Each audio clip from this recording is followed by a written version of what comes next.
Now let's move ahead to solve 3 set data sufficiency questions.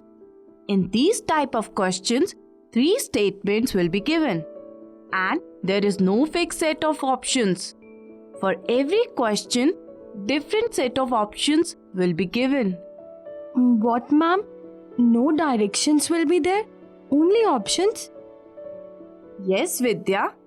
And according to those options only, you have to tell which statement or which combination of statements is sufficient to answer the question. Okay. Let's understand it better with the help of some examples. Take this one. Who is tallest among M, P, Q and R? Statement 1. P is taller than Q but not as tall as R. Statement 2. R is taller than M. Statement 3.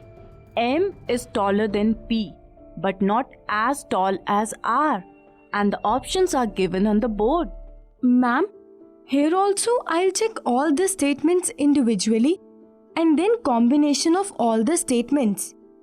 No, Vidya, we never have time to waste. You just need to check the options. And here in this question, first option is 1 only. So first check statement 1. Okay, statement 1 is P is taller than Q but not as tall as R.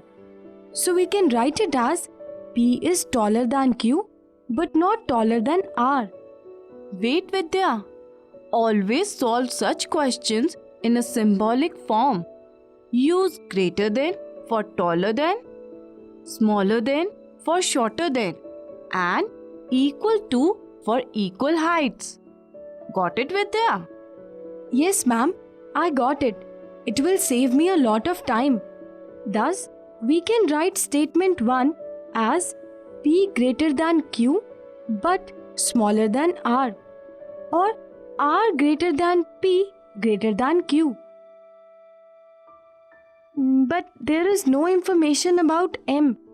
So this statement is not sufficient. Option A is not an answer. Now I'll check statement 2. No, Vidya. There is no option for statement 2. And for now, skip this step. Okay, now I'll check statement 3. That is, M is taller than P but not as tall as R. Simply means R greater than M greater than P. But again, no information about Q. So statement 3 alone is not sufficient. Option B is also eliminated. Now, option C is second and third together. That is, statement 2 is R is taller than M or R is greater than M. And statement 3 is R greater than M greater than P. Again, no information about Q. It means both statements 2 and 3 together are not sufficient. Further, I'll check statement 1 and 2. That is, R greater than P greater than Q and R greater than M respectively. And after combining them, we can see that R is the tallest one among M, P, Q and R. Wow, ma'am! Option D is correct choice. Statement 1 and 2 is sufficient to answer this question. Very good, Vidya.